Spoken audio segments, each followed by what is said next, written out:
Fala pessoal, seja bem-vindo a mais um episódio. Sou o Fábio Farias, estou com esse querido convidado, pastor Timóteo. Por favor, pastor, se apresente. Olá, eu sou o pastor Timóteo, pastor da Igreja Presbiteriana do Cambeba. Estou aqui em Fortaleza há menos de um ano, sou da Bahia, casado, tenho 2 filhos. Jogador. Estou aqui, rapaz, essa parte de jogador aí, dizem que sabe um pouquinho, mas é só um comentário. Sendo modesto.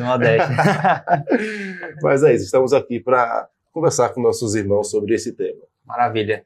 Pastor, a gente vai falar hoje sobre disciplina, né? Então todos os jovens aí que foram disciplinados amorosamente por suas mães, sejam bem-vindos. E, pastor, eu queria que o senhor explicasse um pouco para a gente, para iniciar, um pouco o que é disciplina à luz das Escrituras, né? O que é que a Bíblia fala para a gente a respeito da disciplina? Então, a disciplina, ela é um cuidado paternal da parte de Deus sobre o seu povo. A Escritura fala que o pai que ama o filho corrige o filho. E a disciplina é expressão de amor de um pai que quer aproximar os filhos dele. Ela parece um espanto, e nós podemos ver isso nas Escrituras. Às vezes a disciplina parece que espanta, e a pedida do nosso tempo é exatamente essa.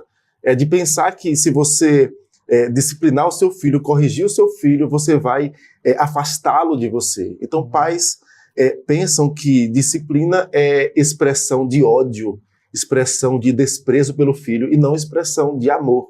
E o resumo é que a disciplina é um cuidado de amor, óbvio que por causa da queda ela se fez necessária, mas é um cuidado de amor de um Deus que quer aproximar filhos pecadores de si, por causa da sua santidade.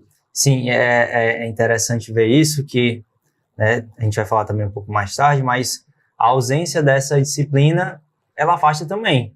Exatamente. Quando Paulo fala aos Efésios, por exemplo, pais, não provoqueis vossos filhos a ira, mas criai-os na disciplina. É o inverso. Você afasta e lança os seus filhos à ira, na verdade, é o oposto de disciplinar, porque disciplinar você traz eles para si e não os leva à ira. É uma das facetas do que provocar os filhos à ira. Sim, eu estou assistindo uma série que você vê muito bem isso, sabe? No início, no começo da série, a criança lá, eles são pais, é um filho de pais separados, aí já tem um problema, porque daí tem 2 tipos de criação, mas você vê ao longo da série que a criança que não foi disciplinada no início, quando ela é mais adolescente, ela rebelde, não tá nem aí pro pai. Isso numa série de ímpios, né? Se a gente vê isso para a Bíblia, a gente vê muito jovens que não estão mais na igreja. É interessante isso, quando a gente cria os nossos filhos, a gente precisa ter a noção e a sabedoria para explicá-los esta questão, de que filhos são corrigidos com objetivos certos. Você tem alvos na correção do filho. Se um filho te responde e você corrige, filho, não me responda assim, me respeite. E aí ele pode apenas atender aquele chamado como algo frio, e por que eu tenho que respeitar você? Porque você é meu pai? E qual é a consequência direta na minha vida? Aí você pode, por exemplo, dar exemplos. Olha, filho, quando você crescer, se você fizer esta mesma resposta no seu trabalho, você é demitido. Sim. Então você pode mostrar para ele mais aspectos do cotidiano, por exemplo. Então eles vão sofrer consequências lá na frente com a falta da disciplina, conforme até essa série aí. Né? E que lembra muito meu pai, sabe? Meu pai, ele foi muito, não vou dizer duro, ele foi necessário. Mas eu lembro que quando ele ia explicar por que eu estava levando a chinelada, ele sempre dizia, ó, filho, você está levando isso porque você mentiu. Então, sempre, justamente, tem esse aspecto. Não é a disciplina em si crua de você não deve fazer isso e é por isso mesmo. Por isso. Mas explicar o porquê que ele está recebendo essa disciplina. Só complementando isso, quando Paulo fala aos Efésios sobre isso, ele fala assim, a disciplina e a admoestação. Disciplina ali é a velha havaiana mesmo, isso, cinto. E em relação à admoestação, é a ideia de falar o coração da criança. Você ter esse pensamento, eu preciso ensinar o coração dessa criança. E é isso que é o que exige tempo, Tempo. que exige você se desgastar, assim, né? Porque, beleza, a chinela é muito cômoda, porque você não precisa explicar, você não precisa dedicar tempo, sentar. Enquanto a demonstração, você precisa sentar e novamente, né, explicar várias vezes o mesmo ponto até a criança entender. Alguns pensam que apenas a admoestação é necessária ou suficiente, mas a Escritura é sábia. E é interessante que a própria graça comum na vida dos homens, ela leva os homens a perceberem um pouco sobre isso. Você talvez não conheça ou já ouviu algo sobre nas Forças Armadas, há uma máxima de que só existe sujeição com objeto de coerção. Você só consegue imprimir autoridade com algum instrumento de coerção, de freio. E aí você pega as escrituras e mostra qual é o freio da criança. É a palmada. A escritura fala vara. A vara ali é óbvio que não é um cacetete. Mas é um instrumento de correção. E é interessante o seguinte, que você não precisa meramente usar força. Sim. Tantas vezes, apenas você brincando com seu filho, você dá uma palmada mais forte do que a palmada da disciplina. E na hora da disciplina, por causa do momento, aquela palmada mais fraca do que a da brincadeira, ele chora. Porque Sim. ele sabe, esse tapinha tão pequenininho no bumbum que meu pai me deu, foi com o coração triste. Então perceba que não é a violência como alguns acusam, mas é esse instrumento de condução do filho à verdade, ao centro da vontade de Deus, que esse deve ser o objetivo do crente. Aqui agora a gente está descendo para a disciplina com filhos, né? Sim. Mas é isso. Vamos aproveitar aí já, pegando o gancho dessa importância, queria que você explicasse um pouco sobre, né, saindo um pouco de disciplina com filhos, mas qual a importância dessa disciplina na minha vida cristã? Sim, a importância da disciplina na vida cristã. Quando pensamos na vida cristã, nós temos que pensar na ideia da santificação. Esse talvez seja o principal aspecto que nós precisamos entender sobre disciplina. Disciplina é um cuidado de amor de um Deus que quer santificar os seus filhos, trazendo para si. Como ele é santo, Deus o caráter dele é de santidade. Ele não tem como aproximar pecado de si. Então ele manda seu filho para que por meio do seu filho nós tenhamos acesso a ele e por meio da vida de Cristo, da obra do Espírito Santo, aplicando a vida de Cristo nele, ele vai sendo mortificado dia após dia, sendo santificado. E as Escrituras nos dizem, sem a santificação, ninguém verá o Senhor. É impossível você chegar até o Senhor sem santificação. Então, a importância da disciplina na vida cristã vai permear a vida de santidade dela. Ela tem que entender, eu preciso da disciplina, correção do Senhor para que eu possa crescer. Eu preciso também da autodisciplina, buscando crescimento espiritual, vida de santidade, vida aos pés do Senhor. Sim. Então, esse é o arcabouço central da disciplina, é o crescimento em santidade do servo de Deus. Sim, certo. Aí eu queria, no caso, a santidade, ele é o alvo, é o ponto final. Sim. Mas o que é que eu faço, né, no meu dia a dia, né, na minha cotidiano, né, na minha vida ordinária, por assim dizer, que me leva ao final essa vida em santidade que tanto busco? Pronto. Na verdade, as Escrituras têm vários exemplos que são bem interessantes. Algumas pessoas, por exemplo, têm grandes problemas com a mente, com pensamentos. Sim. Por exemplo, pessoas com pensamentos suicidas, pessoas com pensamentos de ansiedade, com tristeza. O que eu faço diante disso? As Escrituras nos falam sobre algumas disciplinas ligadas ao pensamento. Por exemplo, ela fala assim, não andeis ansiosos de coisa alguma, em tudo, porém, sejam conhecidas diante de Deus as vossas petições, pela súplica, ações e graças. E aí, perceba, qual é o exercício de autodisciplina que ele precisa? Oração. Eu estou com pensamentos de ansiedade. O que é que eu faço? Oração. Ore mais. Busque ao Senhor em oração. E aí perceba, aí ele fala na oração, pela oração, aí ele fala de súplica e ele fala de ações de graças. Agradecer ao Senhor. E aí ele vai dizer, essa autodisciplina vai ter um resultado. Qual é?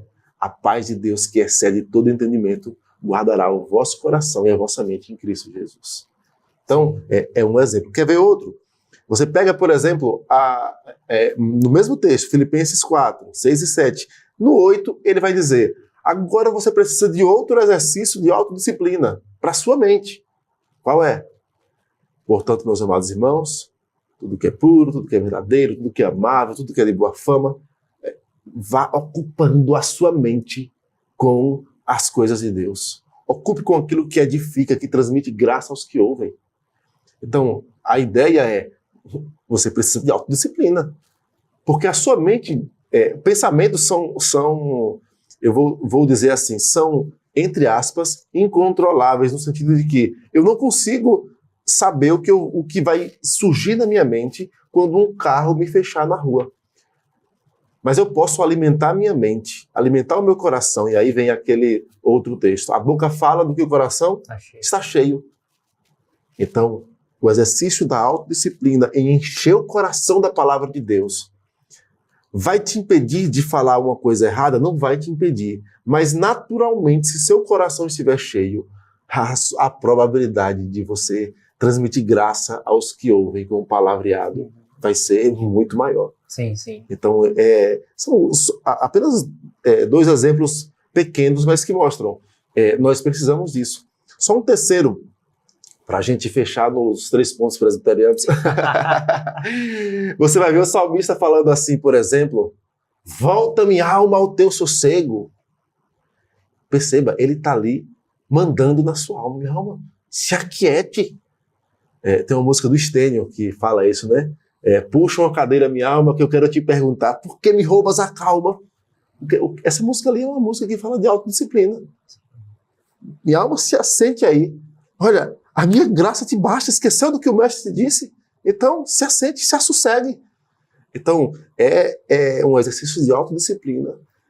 Meios dados pelo Senhor, oração, busca das Escrituras. Então, são exemplos que nos ajudam nisso. É interessante se eu falar dessa parte de Filipenses 4:8, porque é o que está escrito na minha aliança com a minha esposa. Que lindo. Porque era algo... Minha esposa, ela é muito... Se estiver assistindo, né, meu amor? Ela pensa muito no futuro e acaba que o presente não trava no presente, né, no que eu estou vivendo agora. E esse texto é interessante porque justamente ele faz lembrar, né, encher a nossa mente com aquilo que é justo, santo, puro, e também esse de dar graças é lembrar o que Deus já fez por você, né? Tanto é que em nossas orações a gente fala assim, Senhor, nos lembra do que o Senhor já tem feito por nós, das suas promessas que o Senhor já dispôs nas Escrituras. Isso que você falou me lembrou um detalhe, o fato de que o povo de Israel era um povo de memórias. Sim. Naturalmente, um povo que não tem um texto escrito, você, ao se aproximar das Escrituras, lembre sempre disso. O povo de Israel não tinha a Bíblia em casa. Não tinha material escrito. Eles tinham o quê? Memória. Então era um povo de fácil memorização. Era uma cultura que aprendia a memorizar. A Bíblia, inclusive, era escrita, foi escrita em hebraico, né? Mas ela tem uma métrica de leitura, de cantilação, mais ou menos assim. Portanto, meus amados irmãos, era uma cantilação para facilitar a memorização do povo. Então, era um povo de memórias, primeiro aspecto. Então, eles tinham que memorizar as Escrituras. É por isso que você vai ver vários versículos falando de guarda no coração as tuas palavras, autodisciplina. Sim. Guarda no coração as tuas palavras para não pecar contra ti. Quanto amo a tua lei, é a minha meditação todo dia. E por ser um povo de memórias, você vai ver que é um povo que fez muitos marcos. Marcos de locais em que mudava o nome do lugar. Sim. para se lembrar dos feitos do Senhor. Erigiam coisa. Erigiam um altar e aqui vai ser Betel, casa de Deus. Aqui uma pedra, Ebenezer, essa pedra da ajuda. Até aqui nos ajudou o Senhor. Então era um povo que tinha esse costume. E isso também era uma autodisciplina de pensar. Eu preciso colocar isso aqui, para todas as vezes que eu vi aqui, eu lembrar, o Senhor foi a minha ajuda. Eu estive na presença do meu Deus. E assim o povo vai seguindo. E só mais um detalhe que você falou aí, não teve como esquecer. Você falou que na sua aliança tem aí Filipenses 4:8, exercício de autodisciplina aí. Da aliança, muito bom. E aí eu me recordo de uma disciplina que o meu pai me deu. Eu era criança, eu não me recordo a idade. E aí eu falei alguma coisa, eu não me lembro o que eu falei. Certamente foi alguma coisa desagradável ao Senhor e de desrespeito.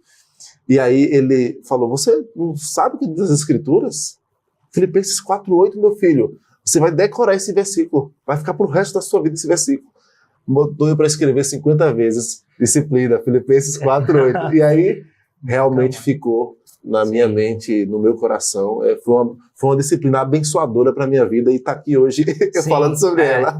Mas esse negócio do escrever, de você, esse ato, né? Você vai fazer isso, meu filho. Eu acho que a última vez que eu fui disciplinado por meu pai, até hoje eu lembro, foi, mas o que eu mais lembro é justamente pelo fato de meu pai falar assim, você tá apanhando porque você mentiu. Não foi nem por conta da chinelada, porque isso daí já era cotidiano, né? Eu era um menino malino, então eu parece que pedia pra, assim, vem pai, eu tô querendo levar uma chinelada. Era isso que, pedindo. Mas o que vem na minha mente era justamente isso, né? Meu pai não associou a você tá transgredindo a lei de Deus porque você tá pecando, né? A mentir é pecado. Não falou isso, né? Por exemplo, meu cunhado, ele fala muito isso com a minha sobrinha, que é, filho, isso é pecado. Meu pai não associou o pecado, mas eu sei que o mentir é pecado. Então essa associação é o que me lembra hoje, o que o que vem na minha mente hoje quando eu penso assim, da última disciplina que meu pai fez foi porque eu pequei mentindo. Sim. E essa a ideia, né? Corrigir com alvo. Sim. Eu quero a santificação dele, eu quero o meu filho na verdade. Sim. Da mesma forma, o filho derruba o celular no chão, ou derruba o celular no vaso, por exemplo, e aí o pai, ou derruba sem querer, por imperícia, aí ele vai lá e, entre aspas, disciplina. Ali não foi uma disciplina, ali foi um afastamento, porque foi uma imperícia, a mão da criança ainda não tem um tato do adulto. Uhum. E aí eu costumo dizer assim, se seu pet pegasse o seu celular e jogasse no vaso, você ia fazer a mesma coisa com o pet? Não ia.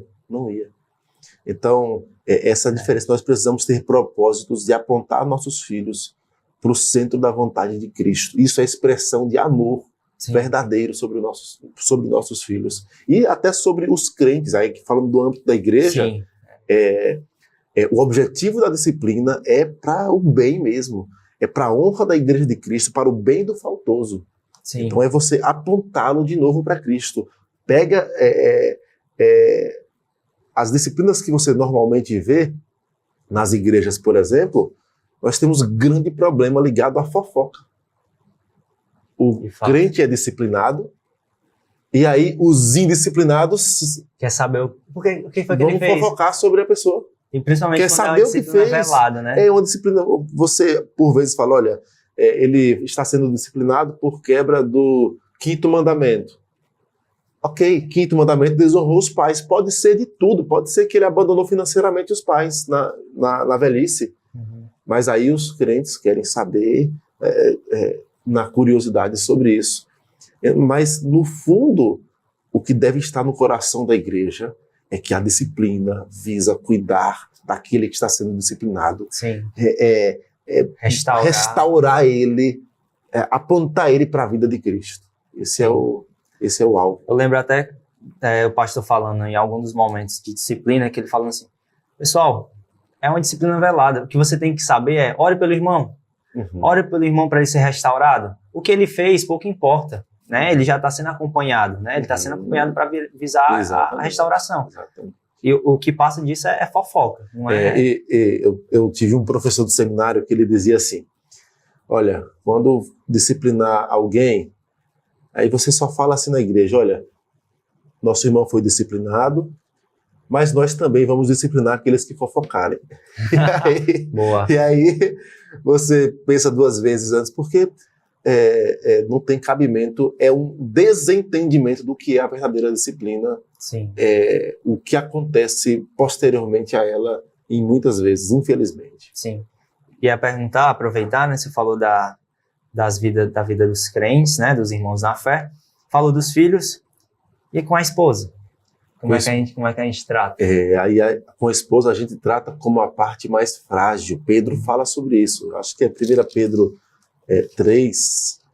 Ele fala que nós devemos olhar para nossa esposa, e isso é assustador para muitos, viu? Sim. Pensar que a mulher é mais frágil. Se você abrir a boca numa universidade, num ambiente de trabalho, numa roda de amigos e dizer assim, até na família que não conhece o evangelho, ou até pessoas que conhecem o evangelho, e falar assim, a mulher é a parte mais frágil. Aí que absurdo. Mas as escrituras dizem, maridos, vós igualmente, vivei a vida comum do lar com discernimento, tendo consideração para com a vossa mulher como parte mais frágil.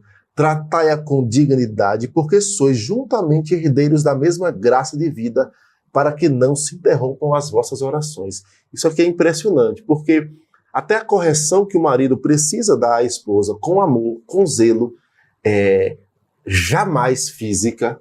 Sim. Ela é verbal, ela é uma correção, ela é com amor, com dignidade. E aí perceba, para que não se interrompam as vossas orações. Isso aqui é um ponto muito sério. Eu costumo dizer assim, tá lá o marido orando por promoção no trabalho. Ele é o melhor funcionário há 2 anos da empresa, 3 anos, 10 anos que seja, e não consegue uma promoção. É óbvio que eu estou dando um exemplo fictício, mas para dizer o seguinte, as vossas orações são interrompidas. E talvez essa promoção ou qualquer outra oração que você tenha feito diante do Senhor são interrompidas por conta do seu maltrato com a sua esposa. Sim. Das suas palavras grosseiras. Você quer corrigir, tem até a intenção correta, viu que está errado, mas você pensa que você está em um patamar de um tirano, de alguém que é inferior. Ser mais frágil não é ser inferior. Ser mais frágil indica que é um vaso que você precisa ter mais zelo, mais cuidado, com mais carinho, com medida, moderação ao corrigir a nossa esposa. Mas é papel do marido isso. Sim. Paulo fala aos Efésios, em Efésios 5, que o marido deve amar a esposa, e uma das expressões de amor é alimentar ela com a palavra. Então, e é interessante, aí o alvo final é Cristo alimenta a igreja com a palavra para apresentar a si mesma a igreja gloriosa, sem ruga, sem mácula, sem mancha. A ideia é, nós cuidamos da nossa esposa, corrigimos ela, apontamos as escrituras para ela, para que ela seja apresentada a Cristo, sem ruga, sem mácula, e ao mesmo tempo nós somos beneficiados pelo resultado de santificação da vida dela. Sim. Então esse deve ser o alvo da correção do marido com a esposa. Certo. E tem até um ponto também, né? Que qualquer disciplina não tem a ver também com a abstenção de dar a sua paga devida para sua mulher. Porque muitos têm isso em mente. Porque eu tô com raiva dela, eu não vou... Hoje a gente não vai namorar, por exemplo. Não, jamais. Isso aí é uma pessoa vai ser deturpação. É interessante isso, é bem lembrado isso. Paulo fala que nem o marido é dono do seu corpo, nem a mulher é dona do corpo dela. Aí ele fala, não vos priveis um ao outro, exceto por mútuo consentimento, por breve tempo, por um motivo, não por disciplina. Para oração, santificação. Se vocês precisam separar um momento bem específico de jejum, de oração, de consagração, é por curto tempo, não por disciplina. Que é um perigo, inclusive. Eu estava assistindo... Barganha, né? Eu estava escutando um podcast faz um pouco um tempo, acho que até do Sibima, se não me engano, que era sobre a história dos puritanos, né? Aí ele estava falando sobre essa parte da vida relacional do marido e da mulher, que o homem ou a mulher era disciplinado se ele não tivesse comparecendo como homem e mulher na sua casa, né? Namorando, ele era disciplinado por conta disso, né? Que aí a pessoa que eu vou dar uma disciplina à mulher, ele era disciplinado também, deixa de ser gaiatão. Aí é complicado. Passando, né, desse ponto da importância, vamos falar sobre, já falou um pouco, mas vamos falar um pouco mais sobre essas práticas, né? Quais são essas práticas espirituais que nos ajudam como cristãos a desenvolver essa autodisciplina. Mas antes disso, acabei de lembrar, eu poderia também citar alguns exemplos de homens da Bíblia que foram disciplinados por Deus.